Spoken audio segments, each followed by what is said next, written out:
બરોડા બાર એસોસિએશનની વર્ષ 2025-26ની ચૂંટણી આગામી 19 ડિસેમ્બરના રોજ યોજાશે, જેને લઈને જાહેરનામું બહાર પાડવામાં આવ્યું છે. બરોડા બાર એસોસિએશનની ચૂંટણીની તારીખ જાહેર કરી દેવામાં આવી છે. આગામી 19 ડિસેમ્બરના રોજ ચૂંટણી યોજાશે અને તે પૂર્વે કેટલાક પ્રતિબંધ લગાવવામાં આવ્યા છે. ખાસ કરીને એક પ્રતિબંધ વિશે વાત કરીએ તો આ વખતે બરોડા બાર એસોસિએશનની ચૂંટણીમાં જે ચૂંટણી લડવાના છે તે ઉમેદવારો પ્રચાર માટે હોર્ડિંગ્સ કે બેનર નહીં લગાવી શકે, તેના પર પ્રતિબંધ મુકાયો છે. બાર કાઉન્સિલ ઓફ ઇન્ડિયાએ બરોડા વકીલ મંડળની ચૂંટણીમાં ઉમેદવારો પ્રચાર માટે બેનર તેમજ હોર્ડિંગ્સ લગાવી શકશે નહીં તેવો આદેશ કર્યો હોવાથી આ વર્ષે તેના પર પ્રતિબંધ મુકાયો છે. મેનેજિંગ કમિટીમાં 3 સીટ અને ટ્રેઝરરની સીટ પર મહિલા અનામત રહેશે. ચૂંટણીના જાહેરનામા પ્રમાણે 22 નવેમ્બર સુધી વકીલો મેમ્બર ફી ભરી શકશે. 26 નવેમ્બરના રોજ ફાઇનલ મતદાર યાદી પ્રસિદ્ધ કરવામાં આવશે. 19 ડિસેમ્બરે સવારના 10 થી સાંજના 5 વાગ્યા સુધી મતદાન થશે. બાર એસોસિએશનમાં પ્રમુખ, ઉપપ્રમુખ, general secretary, joint secretary, treasurer અને લાઇબ્રેરી સેક્રેટરીની એક બેઠક તેમજ મેનેજિંગ કમિટીની 10 બેઠક પર ઉમેદવારો ઉમેદવારી નોંધાવી શકશે. બરોડા બાર એસોસિએશન દ્વારા જાહેરનામું પ્રસિદ્ધ કરવામાં આવ્યું છે. કોડ ઓફ કન્ડક્ટના આધારે બરોડા વકીલ મંડળની ચૂંટણીમાં ઉમેદવારો પ્રચાર માટે બેનર તેમજ હોર્ડિંગ્સ લગાવવા પર પ્રતિબંધ મૂકવામાં આવ્યો છે. આગામી ડિસેમ્બર મહિનામાં યોજાનારી બરોડા વકીલ મંડળની ચૂંટણી જે 19 તારીખે યોજાશે તેને લઈને વધુ માહિતી ચૂંટણી અધિકારી દ્વારકેશ હરિભક્તિ દ્વારા આપવામાં આવી છે.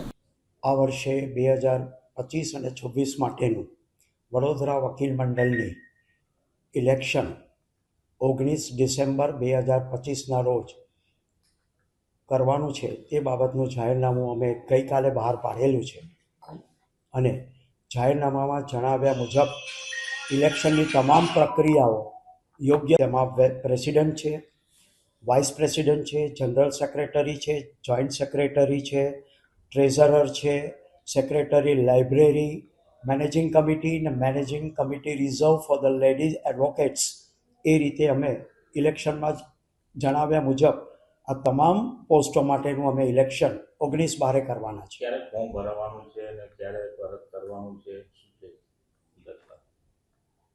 સૌથી પ્રથમ તો અમે પહેલાં અમારા વોટર્સ લિસ્ટ બનાવવાના છે અને વોટર્સ લિસ્ટ માટે અમે મેમ્બરશિપ ફીસ ભરવા માટેની છેલ્લી તારીખ અમે 22/11 રાખેલી છે.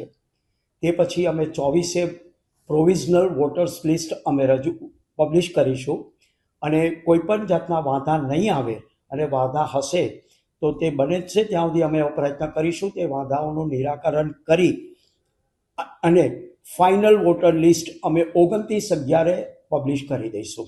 અને ખાસ બીજું જાહેરનામું છે કે ઉમેદવારો પોતાના પ્રચાર માટે હોર્ડિંગ લગાવવાનું જાહેરનામું.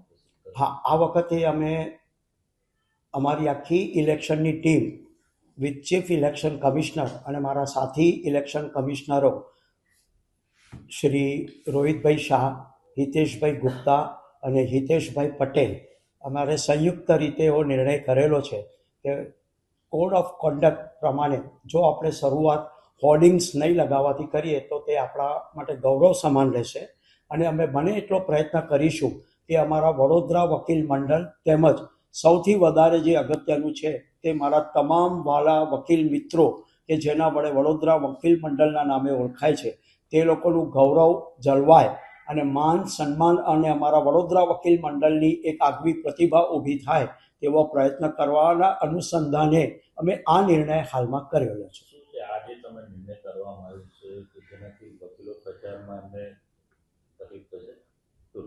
આ વડોદરા વકીલ મંડળનું ઇલેક્શન છે. વકીલ મિત્રો દરરોજ વડોદરા કોર્ટમાં ન્યાય મંદિર સંકુલનમાં આવે છે અને વકીલ મિત્રો તેમનું પૂરેપૂરી રીતે, સંપૂર્ણ રીતે, તેમને સ્વતંત્ર રીતે તેમનો પ્રચાર કરી શકે એ માટે કોઈ પાબંદી અમે રાખેલી નથી અને હોર્ડિંગ્સ નહીં મૂકવાથી કોઈપણ કેન્ડિડેટને કોઈપણ જાતની અસર થશે એવું અમે માનતા નથી. જો આ હોર્ડિંગ તમે જાહેરનામું કર્યું છે, હોર્ડિંગ લગાવતા મળી આવ્યું તો શું કહેશો? તે બાબતે અમે જે તે સમયે અમારા દરેક કેન્ડિડેટ્સ, અમારા દરેક વકીલ મિત્રોની લાગણીને અનુસંધાને અને એને જોઈ તપાસીને અમે જે તે સમયે કોઈ એક યોગ્ય ન્યાયિક નિર્ણય લઈશું.